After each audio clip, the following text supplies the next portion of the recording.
So if you have placed a trade somewhere on IBKR and you're not close to your computer, the app does come in handy. And in this video, I'm going to show you how you can actually use the app, how you can manage your trades, how you can open and close the trade, how you can set your stop losses and take profits without even having to touch your desktop. Now, this is something that I personally use. It's very convenient actually having the IBKR desktop app on your phone. And this is something that I also believe helps you avoid staying or staring at the charts for too long, because as a good trader, you should not be staring at the charts for too long, okay? The app should actually help you manage your trades, trail your stop losses, and also have a glimpse at your daily P&L. So that being said, let's get started. All right, so first I'm going to quickly walk you through the menus. So when you first fire up the app, you'll be taken most probably to the home page, where you will see your value. So your value basically just displays your current balance, and below that in green you have your P&L and you have it in percentage, and also below that you can see the graph. All right, so there's nothing much to the home menu, okay? It doesn't really have a lot, okay? Below that is just the news. Now you can also click on performance, which is pretty much going to show you the percentage that you have made during the past week. This is what I've made during the past week. This is on my paper trading account. Now you can also do other things like customizing. If you click on these three dots at the top right, it will show you the customize. If you want to customize your home, you can go ahead and do that. So if you select that, you can do things like add shortcuts. You have recent AI instructions, all of this. Okay, I'm not going to name all of them, but these are all the things that you can actually do. I don't actually use any of these, so I just leave it at default. But if you wanted to customize your home, there you have it. Okay, now next you have your portfolio. Okay, so your portfolio will show you your unrealized P&L, your realized P&L. You also have your balance there. You have your market value, your excess liquidity, SMA, theta. You have all that over there. Now in most cases it will be minimized, so if I click on that, as you can see, it's minimized. So I believe you might be seeing it like this the first time you open it, but you can actually expand it if you want to see more details. Okay, then below that you have your positions, and then next you have your balances. So if you click on your balance, you will see the summary of your balance. You have your net liquidation value, your net liquidation uncertainty, and all that. Okay, honestly I don't really read all of this, but if you're interested in all that, you can find them right there. You also have your funds there, you have your margin information, you have your currencies and all that. Okay, all the information regarding your balances all under balances. Next you have orders. So this is the current orders that you have placed. So if you have any trade that's going on, you'll see all your orders over here, all your trades. And then you also have your instructions.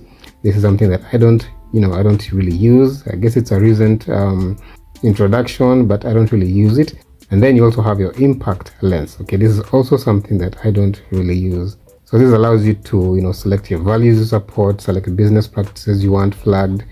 Okay, honestly I don't use any of this. I don't use the impact lens and I don't use the AI instructions. Okay, I only use what is actually necessary. So that's why I don't try to focus too much on everything on the app. Okay, but anyway, that is all that is under your portfolio. And then next you have your trade, your search. Okay, so under search you can search for your different financial instruments. You can search for your stocks, you can search ETFs. So for example, if I want to search for maybe target, you can search your target here, and you will see different instruments for target. If you want to search maybe something else like Amazon, let's see. Okay, you'll see all your instruments here under Amazon.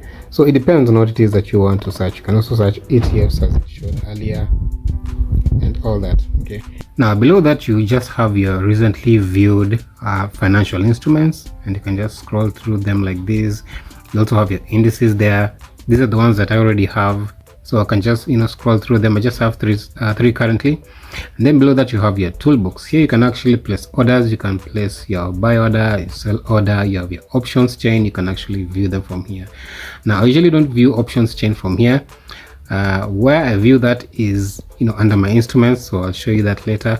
But you also have your options wizard, you have your market screener, you have event calendar, book, predictions, market, all of these tools which you can actually go through them. So for example, if you want to view your market screener, you can view it from here. This will show you all of the markets and all of their information over there. You can see their last, the change, the market cap, and all that information. Okay, And this is something that I also don't use, but you can view all of your tools over here if you want. Next, you have your watch list. So this is where you will have all your saved watch lists. You can actually create watch lists from here. You can place your trades from your watch list. You can view all your instruments here. So this is where I normally do all of my place all of my trades. So I currently have under my watch list, I have just this ETFs, QQQ, SPY, and SPX. Okay, this is all under indices. And also under my stocks, I have Microsoft, Apple, SPX, Tesla. So these are all my stocks. And then you also have Forex here. So you can easily customize your watch list over here. So for example, in indices, if I want to add an instrument, I can just click on that plus, and I can just search for any ETF that I want over here. So for example, VVT. Okay, and there it is. So I'll just select the second one.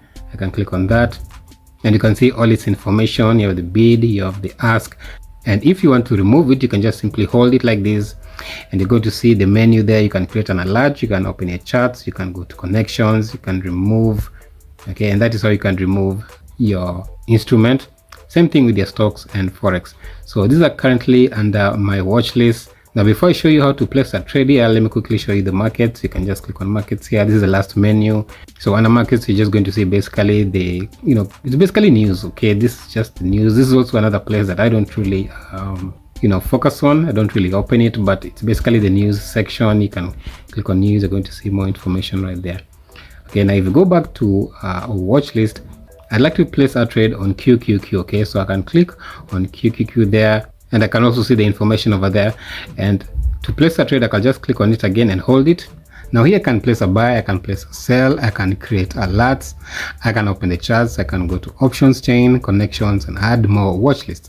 Now what I like to do first is to go to the options chain. So I'll just click on options chain of QQQ, which will open the options chain. Now as you can see, it says the market is closed, so in 5 hours it's going to be opened.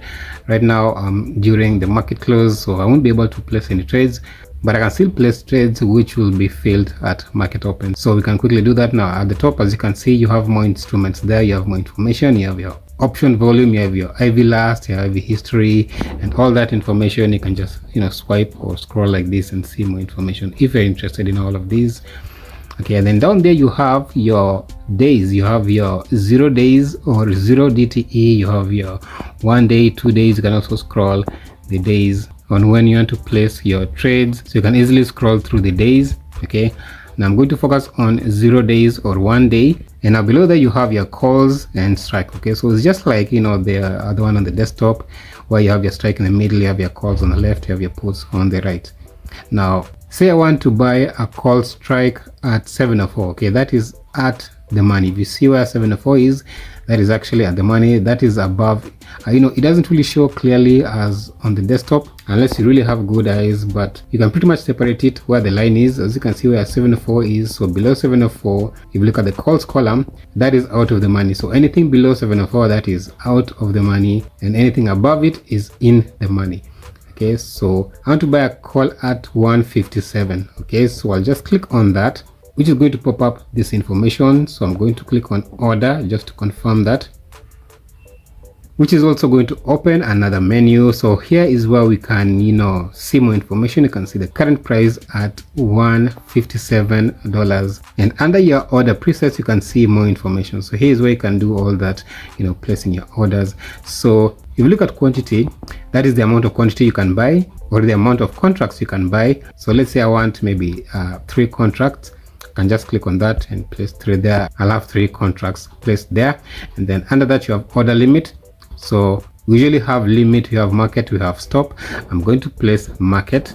Okay, and then you have your time in force.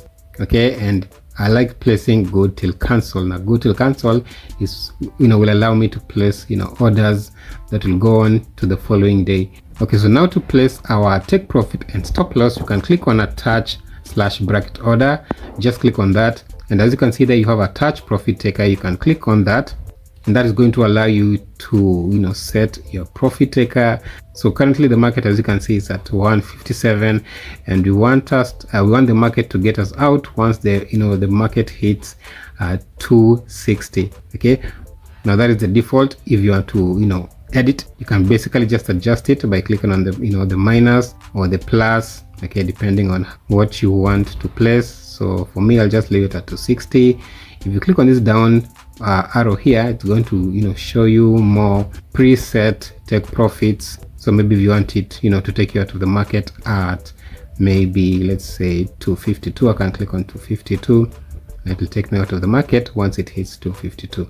And now below you have your time in force. Now it's already been set since I already pre-selected good till cancel. It's going to automatically, but if you want to change it, you can just click on it and select day if you want. I'll just leave it at good till cancel. And then now below that you have your stop loss. Now just do the same thing, enable that.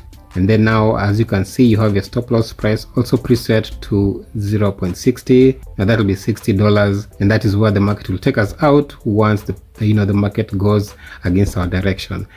So I'd like to leave it just at 0.60. Again, you can customize it by clicking on this depending on where you want to place your stop loss. Okay, so I'll just leave it at that. And then next you have your stop loss type. So currently it's at stop. You can place stop limit. I'll just leave it at stop. You have your time in force, again go till cancel, and that is pretty much it. So that is all you need to know where when you're placing your profit takers and your stop loss. And then now once you're done, you can just pretty much just click on slide to submit buy. So I'm just quickly going to do that. And as you can see, it says if your order is not immediately executable, our systems may, depending on market conditions, reject your order if its limit price is more than the allowed amount away from the reference price at that time. Okay, so I'll just use this order, and now it says our order has been submitted. Now this is going to be filled once the market opens, and now I'm just going to click on done. And now we have placed our order. Now if you go back, you click on this arrow which will take us back. We can now click on trade, and now as you can see under trade you have your orders. We have 3 orders. Okay, now it's saying 3 because the first one is where we placed our buy order at market, the second one was the profit taker, and the third one was the stop loss. Okay, so if you click on that, you can pretty much see the information there at the time it was placed, the strike price it was placed, whether it was a call or a put, all that information. Okay, and that is how you know that your order has actually been executed but not yet filled. Okay, and that is how you place your orders here on the IBKR mobile. Now if you want to cancel all of this, you can just cancel all of it at once by clicking on this 3 menus at the top right. You can just click on cancel all orders, which is what I want to do because I didn't want to get into this trade. So I'll just cancel all the orders, and this includes both pending and paused orders. So I'll just click on cancel all of them and click on OK. And now if we go back to the menu, we can see we have 0 orders and everything currently is at 0. So that is all pretty much you need to know when it comes to the mobile app, how you can place your orders, how you can place your take profits, how you can place your stop losses and all that. So hopefully this was valuable, hopefully this is helpful. If you found it valuable, please leave a like, subscribe to the channel if you haven't, and if you want to see the comparison between the mobile version, the desktop version, and the trading working station, check out this video right here. Otherwise, thanks for watching, and I will see you on the next one.